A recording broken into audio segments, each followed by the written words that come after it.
of the National Intelligence Service, Nuruddin Haji, was armed with assault rifles and drove in a convoy of unmarked Subarus, shooting and killing innocent protesters aimlessly in the streets and estates. This squad in Subarus, hooded and masked against court orders, are disguising themselves as DCI's officers, yet we know they are not. In fact, I would like to clarify that the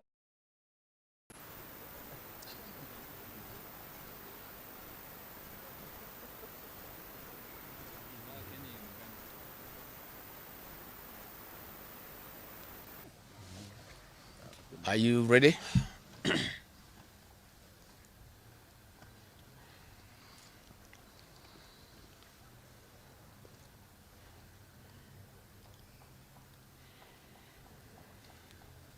Uko tayari?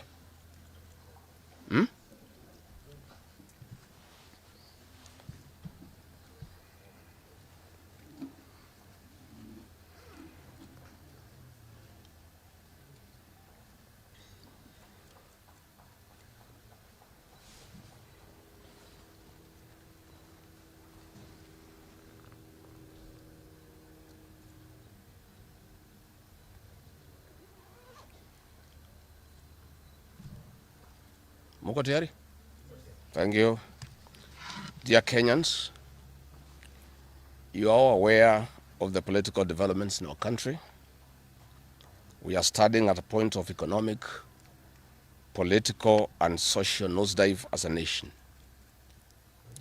As a country, we, the people of Kenya, are being treated by William Ruto as less Kenyans at any given moment. Driven by the resolve for a better Kenya and patriotism, I've heard a call from the people of Kenya to speak into the matters that are of concern to them and all of us for our common good. On the 7th of July 2025, during the 35th anniversary of Sabasaba, Kenyans from all walks of life led by Gen Zs, unarmed and peaceful, went to the streets. This is not the first demonstration that has happened in Kenya this year where lives have been lost and property destroyed. Unbeknown to these peaceful demonstrators, the tired regime of Ruto had a well-organized state-sponsored militia in cohort with the police and other state security agencies to maim, kill and destroy property and blame it on the Kikuyu community and specific leaders who are perceived unfriendly to this killer regime. This targeted profiling of the Kikuyu community and destruction of their specific business is an economic sabotage not new to the narrative of William Ruto. On the 30th day, this state-sponsored militia, under instructions and guidance from the police, were dropped in different places in the country, and mostly in the Mount Kenya region and other regions not perceived friendly to the government. They were strategically dropped past midnight, and then roadblocks were placed by the police while others was dropped early in the morning. The militia were procured by Ruto, governors and MPs allied to him. These regions included Nairobi, Kiambu, Kajiado, Kisii, Nyeri, Murang'a, Kiambu, Kirinyaga, Meru, Nyandarua, Kajiado, Kitengela, Ongata-Rongai, Machakos, Embu, and in Wote. They had clear instructions to loot and destroy specific properties under police supervision. A killer squad of 101 that works under the Director General of the National Intelligence Service, Nuruddin Haji, was armed with assault rifles and drove in a convoy of unmarked Subarus, shooting and killing innocent protesters aimlessly in the streets and estates. This squad in Subarus, hooded and masked against court orders, are disguising themselves as DCI's officers, yet we know they are not. In fact, I would like to clarify that the National Intelligence Service has procured Subarus to give an impression that this killer gang is from the DCI. The truth of the matter is that this has nothing to do with the DCI. This is the National Intelligence Service. And this squad of 101 people was formed when I was still in government officers were recruited from the administration police unit for special training by NIS on abductions, killings, and cover-up. And this is a squad that is killing the people of Kenya. The killings and the business destruction pattern point to William Ruto's ethnic profiling narrative, which is a master with no rival. With a close coordination of PS Interior Remo Domolo, this narrative was boosted online by state bloggers to spin the narrative. The Cabinet Secretary Kipchumba Murkomen's public to shoot to kill order, coupled with assurances to police officers that the government will not cooperate with the investigators in police conduct, has emboldened security forces. Police officers are now on record threatening citizens who are in their homes, boasting of their license to kill, acting with a confidence that can only come from the highest echelons of power. Mr. Murkomen's admission that these are not just instructions from him but orders from above removes any ambiguity about where responsibility lies. It will be recalled that in the run-up to the 2007 general election and its aftermath, the narrative of 41 against 1 was a masterpiece of William Ruto. The target was profiling Kikuyus against the rest of the country. To a large extent, he succeeded, and every Kenyan knows what happened, and it is also fresh in his mind of the ICC ordeal still hanging on the neck of William Ruto today. We remind William Ruto that his ICC cases are not yet over. They have been posed after witnesses disappeared, and what he is pretending over are crimes under the Rome Statute. It is clear history is repeating itself, and the architect William Ruto is back on the deck. He is hell-bent to finish his unfinished business with the people of Mount Kenya, destroy their businesses, and make them black sheep of Kenya. Despite this horrible experience, the people of Mount Kenya voted William Ruto to a man in 2022 general elections against the advice of President Uhuru Kenyatta, whom Mr. Ruto had branded as a drunkard and a useless leader. Today, the people of Kenya, and especially the Mount Kenya region, feel sorry that they did not heed to the advice of Uhuru Kenyatta. These state-sponsored militia were key in touching of various parts of the country with ease of police assistance to prefer terrorism charges on specific people from the Mount Kenya region. So far, about 50 young people are in courts in trumped-up charges of terrorism in scenarios of state-managed crimes by the state. Again, this is a clear onslaught on the Kikuyu nation. A case in point, when a police station in Mawego in Homa Bay County was, the suspects for that particular crime have been charged with arson. But when a police station is alleged to have been touched in Kiambu, suspects from the Kikuyu nation are charged with terrorism charges. This is serious ethnic profiling. Last night, in Juja and Kirinyaga, these state-sponsored militia invaded various businesses. Luckily, in Kirinyaga, after Wananchi went to Sagana police station and they refused to act, saying they had orders from above not to interfere, the people organized themselves and repulsed the militia. Mr. Ruto's ethnic profiling has led to the destruction of the foreign properties belonging to the people of Mount Kenya. Maguna supermarkets in Meru, Kahawa West, and Murang'a. Nice supermarkets, hotel, and petrol station, and nice city in Mwea in Kirinyaga. County supermarkets in Kabati and Kirinyaga. Power Star supermarkets, Quick Mart supermarkets in Eastern Bypass, Shell and Totomin markets in Roiro, Chill Post Hotel in Gong, Boju Shop in Keserian, Homegrown Supermarket, among others, and the Family Bank in Kahawa and Roiro. Notably, in Meru, these state-sponsored militia tried to attack Meru Dairy Processing Plant and were repulsed by workers. In Nyeri, they further tried to attack Wakulima Dairy in Mukurweini, and the attack failed.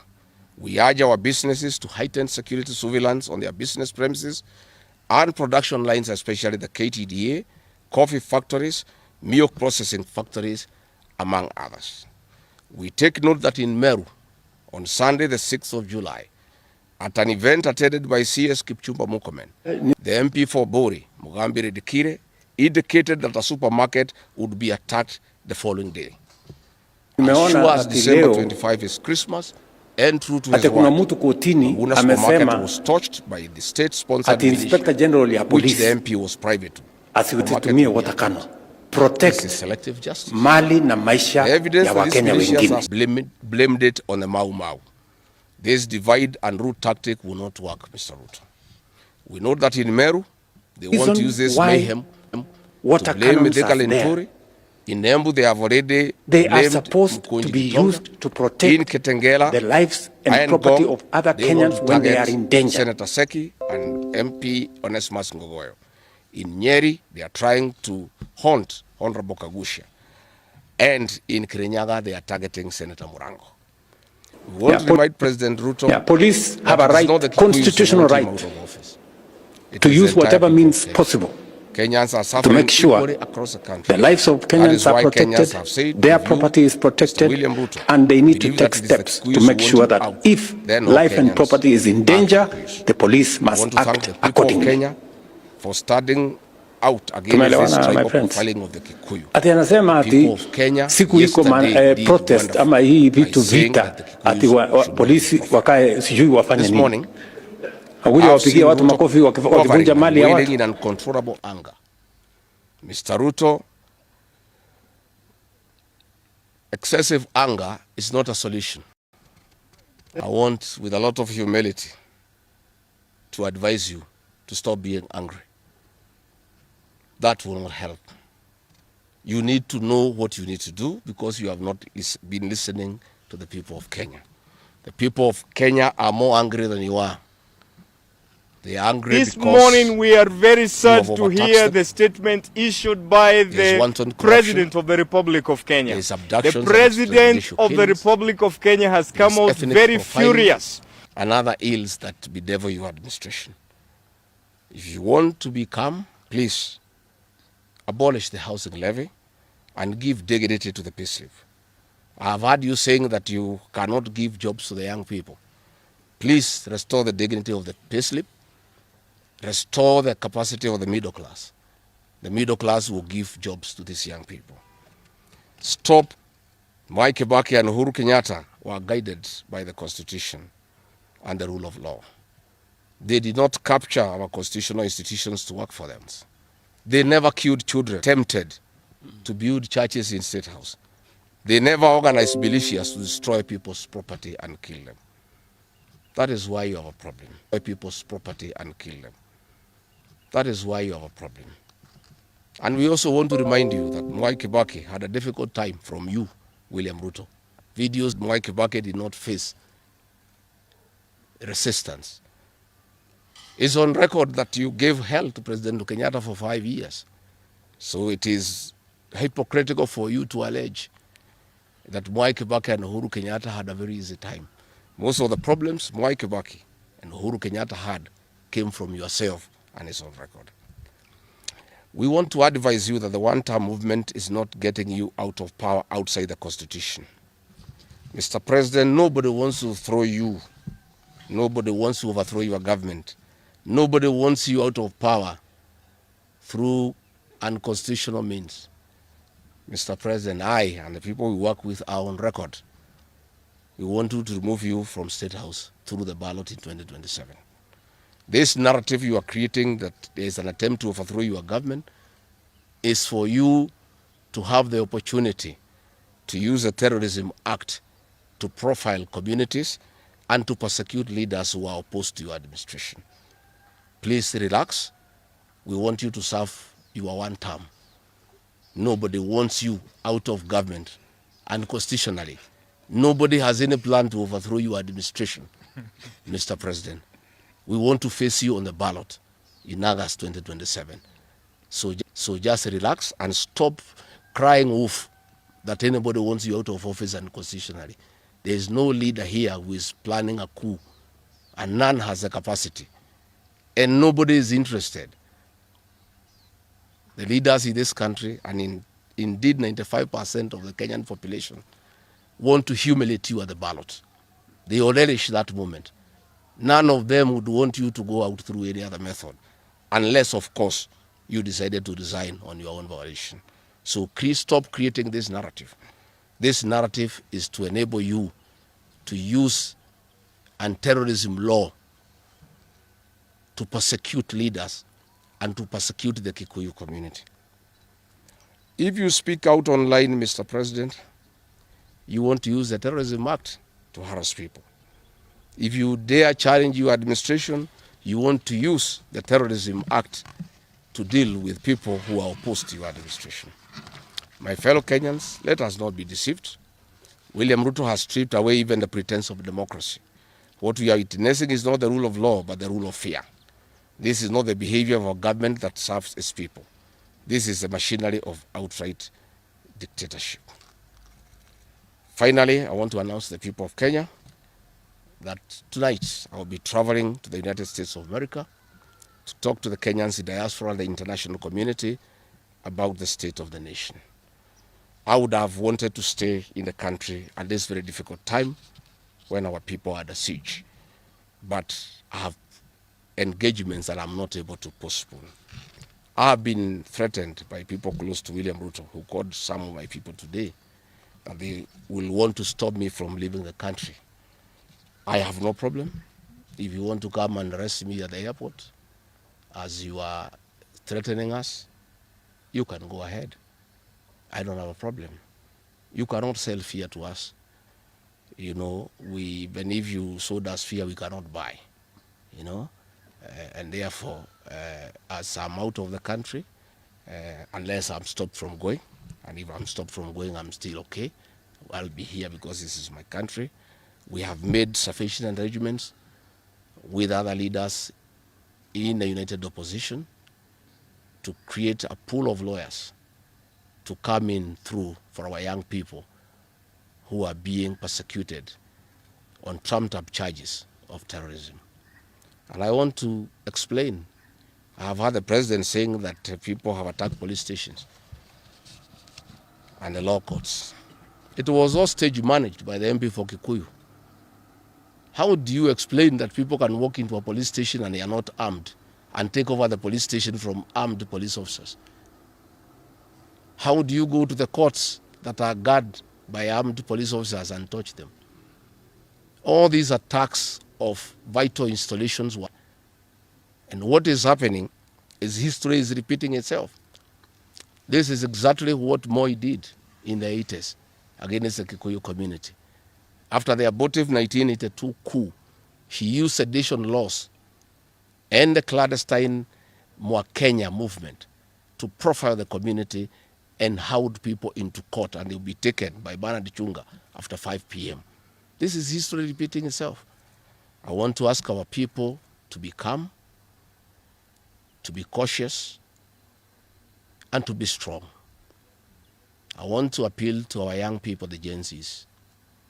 Looking at the scenario of what is happening and what William Ruto has planned, I want to ask my children, my sons and daughters, to consider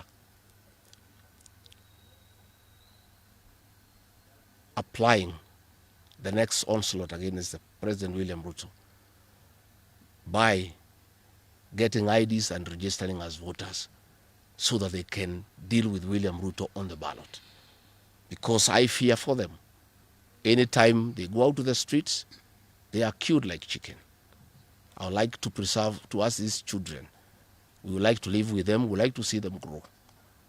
And when we look at the desperation of William Ruto and the brutal force he is using against these children and the use of state militias to attack them, I would like to plead with them to consider, to join us, we in the opposition,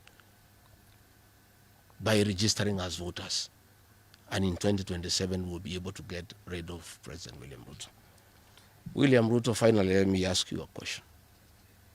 The Kikuyu nation, the Mount Kenya people, you call tribalists every day. These people you are waging war against, their businesses, are the same people who voted for you, even after what you did to them in 2007. They forgave you and considered you as a person they can elect as president. You have turned against the community. You are trying to mobilize other Kenyans to profile them and to refuse. These same people from Mount Kenya have the capacity to support somebody else. It must not be you. And they proved that they are not tribal by voting for you when you are Kalenjin. They can vote for a Kamba. They can vote for a Kisi. They can vote for a Luya. They can vote for a Maasai. That sense of entitlement that you are having to the Mount Kenya vote is misplaced. They voted for you, yes, and against them. They don't have to vote for you again. Please stop persecuting them into submission. They will not submit to your brutality. Attack against them and their leaders. That I want to tell you for free today. I've listened to you talking with a lot of anger, calling them tribalists. Voted for you, and you are not one of them. But you don't have a sense of entitlement that they must vote for you. You know what you have done to them and why they have reacted the way they have. And I want to assure you, you cannot scare them into submission. Even if you jail them, they will not submit. These are seasoned descendants of the freedom fighters, and they cannot be intimidated. So let me encourage my leaders here as I go away to remain strong, to remain focused, and to speak for the people of Kenya. I am I have a lot of gratitude to the Honorable Stephen Kalonzo Musyoka and Eugene Wamalwa, who have been in court the whole of yesterday and today, standing strong and defending our young people who have been framed and charged with treason. For those two leaders, I want to give them the gratitude of my community and our leadership. They have come through for a community when it's under siege, and we are indeed very, very grateful. I want to ask our leaders here to be vigilant and to continue speaking out to the people of Kenya. Should the situation get out of hand and I need to cut my trip short and come back to join the other leaders in defending our people and speaking for them, I will gladly do so. Thank you very much. Good. That's comprehensive. I don't think iko maswali hata kidogo. Labda ile watu ya Kameme iko na Igoro.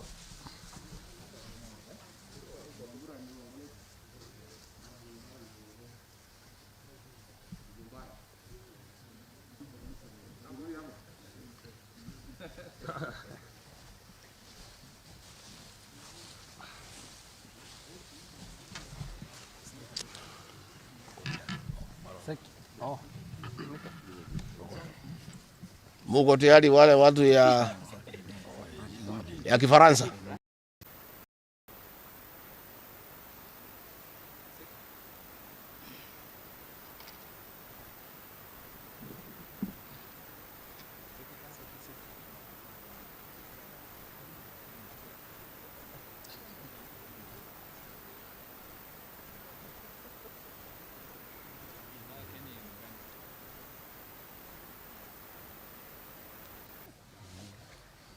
Are you ready?